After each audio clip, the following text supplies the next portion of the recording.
Bem-vindos! Hoje o nosso foco é um ato assim fundamental na fé cristã, a ceia do Senhor. Vamos fazer uma análise mais aprofundada das suas raízes, dos significados, que são muitos, e também das diferentes formas como ela é vivida, compreendida. Isso aí. E para essa análise, a gente está se baseando num estudo bem detalhado de teologia sistemática que aborda essa prática que Jesus instituiu. Um material bem rico. Sem dúvida. E a nossa missão aqui, qual é? É ir um pouco além do pão e do vinho em si, sabe? Tentar entender a profundidade do significado, a conexão disso com toda a história bíblica e como é que se entende a presença de Cristo nesse momento. Certo? Vamos começar a desembrulhar isso? Com certeza. E olha, um ponto de partida que eu acho fascinante e que o material destaca logo de cara é que essa ideia de ter uma refeição especial com Deus, bom, ela não surge assim do nada com Jesus, né? Ah, interessante. Ela tem ecos muito fortes assim por todo o Antigo Testamento. Já estava lá. É verdade. Quer dizer, a instituição formal, o jeito que molda a prática cristã, acontece naquela noite bem dramática antes da crucificação. O relato lá em Mateus 26 descreve Jesus pegando pão, ele agradece, parte e diz: "Tomem e comam, isto é o meu corpo." Exato. E logo depois com o cálice: "Bebam dele todos vocês, isto é o meu sangue da nova aliança, que é derramado em favor de muitos para perdão de pecados." É muito direto. Muito direto e muito significativo. E ele já projeta isso para o futuro ali mesmo, né? Falando que não ia beber mais daquele fruto da videira até o dia em que fosse beber um vinho novo com eles lá no reino do Pai. Já faz essa ponte, né? Presente e futuro escatológico. Perfeito. Ele já conecta tudo. E o apóstolo Paulo, quando escreve aos Coríntios, lá em 1 Coríntios 11, ele confirma que recebeu essa instrução direto do Senhor. Ele reforça isso. E ele bate na tecla do "façam isso em memória de mim" e diz que o cálice simboliza a nova aliança no meu sangue. Memória e aliança, para assim palavras-chave aqui. Centrais, sem dúvida. E voltando naqueles ecos do Antigo Testamento que eu mencionei, o material que a gente está usando nos lembra de umas passagens bem marcantes. Como quais, por exemplo? Olha, por exemplo, depois que Moisés recebe os mandamentos lá no Monte Sinai, em Êxodo 24, o texto diz que os líderes de Israel subiram o monte e, olha que impressionante, eles viram a Deus e comeram e beberam. Uau! Uma refeição ali na presença manifesta de Deus? Exatamente, é muito forte. E tem outro exemplo, talvez um pouco mais cotidiano, na lei do dízimo, lá em Deuteronômio 14. Quando o dízimo? Como assim? O povo era orientado a levar os dízimos e as ofertas para o lugar que Deus escolhesse. E ali mesmo, na presença do Senhor, eles deviam comer e se alegrar. Ah, entendi. Era tipo uma festa, sabe? Um ato de comunhão com Deus, partilhando o que Ele tinha dado. E também uma forma de aprender a temer, a reverenciar a Deus. Faz sentido. E a nossa leitura vai até mais longe, Sugere que talvez até no Éden, Adão e Eva, antes da queda, já tinham essa comunhão com Deus que incluía, compartilhar a vida, as refeições na presença dele. Pois é, e o pecado veio e quebrou essa intimidade, essa naturalidade de estar com Deus. Exato. E isso tudo dá um contexto muito importante para a gente entender as refeições sacrificiais que vieram depois, com a lei de Moisés. Elas eram fundamentais, claro, mas a nossa fonte ressalta um ponto-chave. Elas sempre apontavam para frente. Como assim? O livro de Hebreus, lá no capítulo 10, argumenta justamente isso. O fato de precisarem ser repetidas mostrava que elas não podiam por si só aperfeiçoar a consciência de quem adorava. Entendi. Era um tipo de sombra, Exato. Uma sombra do que viria. E aí, a ceia do Senhor marca uma virada. Ela olha primeiramente para trás, para o sacrifício que já foi consumado por Cristo. Aquele "está consumado" da cruz. Isso. Esse grito ecoa na ceia. E isso permite uma celebração com uma alegria, uma segurança que antes não era possível. É a alegria do perdão que já está garantido. Mas não é só olhar para trás, Como a própria fala de Jesus indicou. Não mesmo. Esse olhar para trás não apaga o olhar para frente.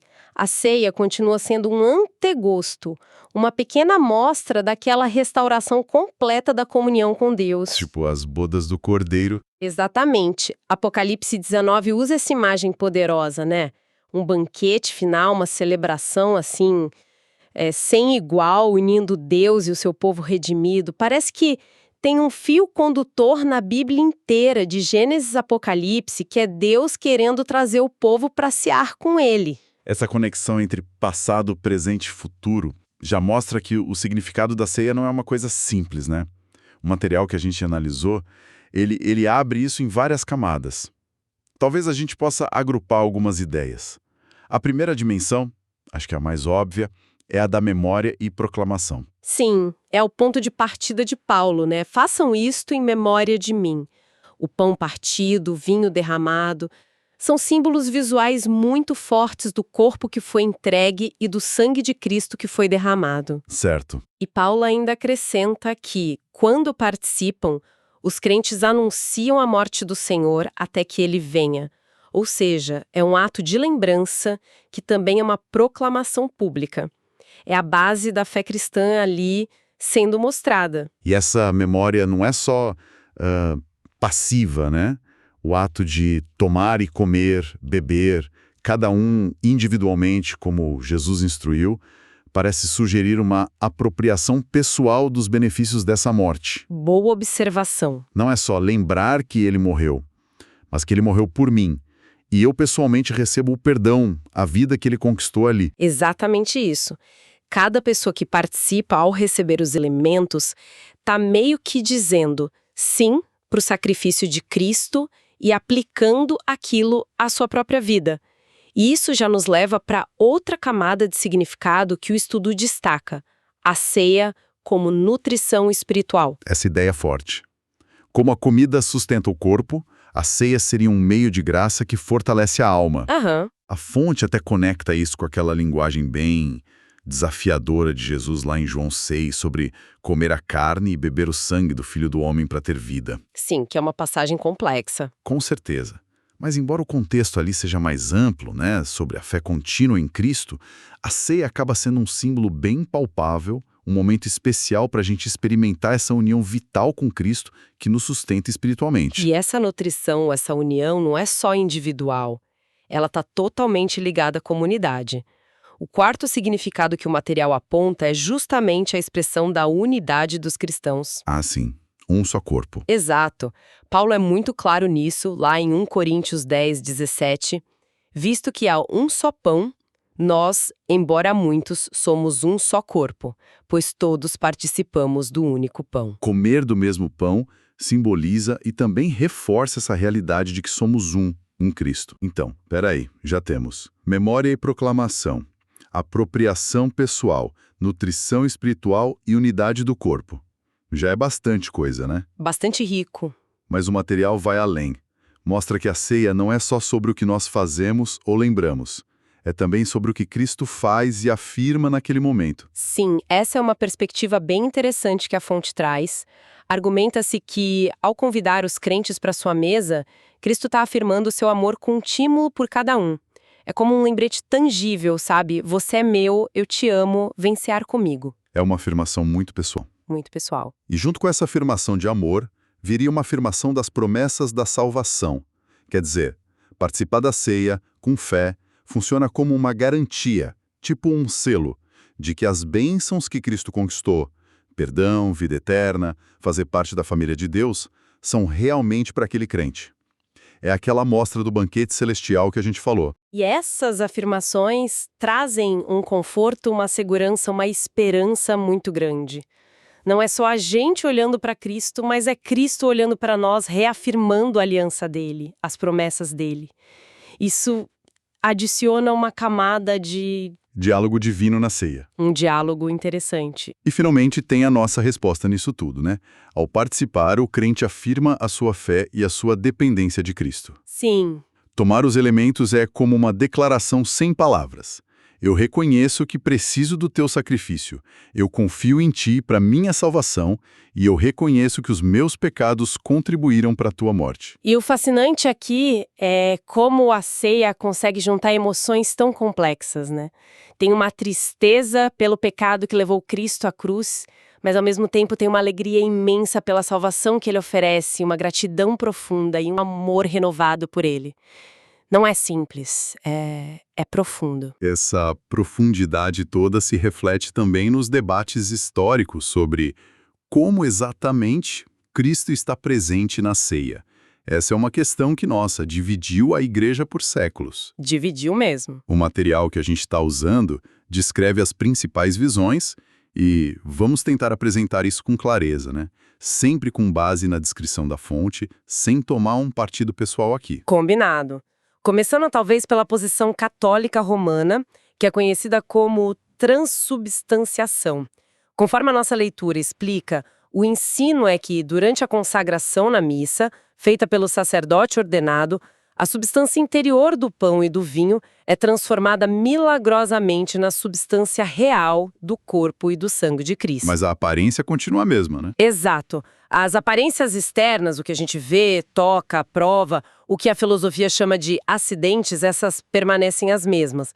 Mas a realidade essencial, a substância, muda. Entendi. E ligado a isso, o material também menciona a doutrina de que a graça é conferida ex opere operato, ou seja, pela própria realização do ato do sacramento, embora, claro, a disposição de quem recebe afete o fruto que se colhe daquilo. Certo. E a missa, nessa visão, não é vista como um novo sacrifício, mas como uma representação, uma aplicação do único sacrifício de Cristo lá na cruz. E é oferecida a Deus com vários propósitos: adoração, expiação, ação de graça, súplica. E pode beneficiar tanto os vivos quanto, segundo a doutrina, as almas no purgatório. Ok. O estudo então detalha algumas respostas que vieram da tradição protestante a essa visão. Um argumento central que aparece é o uso frequente de linguagem simbólica por Jesus. Aquilo que a gente já falou, né? Eu sou a porta, sou a videira. Isso. Então a ideia é que isto é o meu corpo seria entendido mais como uma metáfora poderosa. Tipo, isto representa o meu corpo. Faz sentido. Especialmente porque Jesus estava ali, fisicamente, presente, segurando o pão, que era algo distinto do corpo dele naquele momento. E o mesmo valeria para este cálice é a nova aliança. Seria uma representação. Certo. Outro ponto forte dessa resposta protestante, segundo a fonte, vem daquela ênfase do livro de Hebreus, capítulos 9 e 10, sobre a natureza única e definitiva do sacrifício de Cristo. Aquele uma vez por todas. Sim, a finalidade do sacrifício. Exato. Então, a ideia de que o sacrifício é, de alguma forma, repetido ou reoferecido na missa é vista como algo que poderia, talvez, diminuir a suficiência da obra que já foi consumada na cruz e a segurança do perdão completo. O material menciona também, ainda que mais de passagem, a posição luterana. Historicamente, foi chamada de consubstanciação, embora os luteranos geralmente prefiram outros termos. A ideia central ali é que o corpo e o sangue de Cristo estão realmente presentes em, com e sob as formas do pão e do vinho. Ah, então Cristo está fisicamente presente ali, junto com o pão e o vinho. Isso, mas sem que a substância do pão e do vinho mude. Eles continuam sendo pão e vinho, mas Cristo está ali presente, fisicamente, junto com eles. A crítica que a nossa fonte faz a essa visão é que ela talvez não faça total justiça ao sentido literal das palavras de Jesus, porque interpreta como se fosse acompanha, e talvez não abrace totalmente o caráter mais espiritual da linguagem de Jesus lá em João 6. Mas é importante a gente frisar que estamos relatando a análise da fonte sobre essas posições, né? Sim, claro. É a perspectiva do nosso material. Isso nos leva à visão que acabou se tornando predominante em muitas tradições reformadas, protestantes, né? Associada a Calvino, mas compartilhada por muitos outros. A da presença simbólica e espiritual. Exato. Aqui, o pão e o vinho são vistos claramente como símbolos do corpo e o sangue de Cristo. Não acontece uma transformação da substância, nem se acredita numa presença física de Cristo nos elementos em si. Mas, e esse é um ponto crucial que o texto destaca, não se trata de um simbolismo vazio ou só uma lembrança intelectual. A afirmação é que Cristo está realmente presente, de maneira especial, dinâmica, mas espiritualmente, quando a comunidade se reúne para a ceia em fé. E qual é a base para isso? Baseia-se em promessas como a de Mateus 18:20, né? Onde estiverem 2 ou 3 reunidos em meu nome, ali estou no meio deles. A ideia é que os crentes, ao participarem com fé, se encontram com Cristo vivo, recebem bênçãos espirituais e são nutridos por Ele em seus corações. Entendi. Então, nessa perspectiva, a presença e a bênção não estão como que presas aos elementos físicos, sabe? Elas são mediadas pelo Espírito Santo e recebidas através da fé de quem participa. A fé é como se fosse a boca da alma que recebe o Cristo espiritual. Interessante essa imagem. Então, o espectro que o material apresenta vai desde uma presença física por transformação da substância, passando por uma presença física junto aos elementos, até uma presença real, mas espiritual, focada na comunhão pela fé. São nuances importantes. Com certeza. Entendido. Agora, vamos para a parte prática. Quem é que deve participar da ceia, segundo o material que a gente está vendo? Certo. A primeira condição parece bem clara. Apenas aqueles que creem em Cristo como Salvador e Senhor.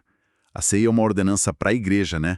Para aqueles que estão na aliança com Ele. Exato. É um ato de fé. E o texto faz eco àquele alerta de Paulo em 1 Coríntios 11 sobre participar indignamente e menciona as consequências sérias que isso trouxe lá para a igreja de Corinto. Juízo, fraqueza, doença, até morte. É algo sério. Muito sério. E isso leva direto para a segunda exigência, o autoexame.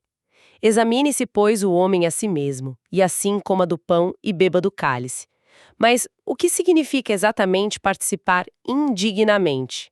Ou, como Paulo diz logo depois, comer e beber sem discernir o corpo. O que é isso? Boa pergunta. Não é sobre ser perfeito, imagino. Não mesmo. Se fosse, ninguém poderia participar, né? O contexto lá de 1 Coríntios 11 é a chave que a fonte usa para interpretar isso. Paulo não estava falando de uma perfeição moral abstrata.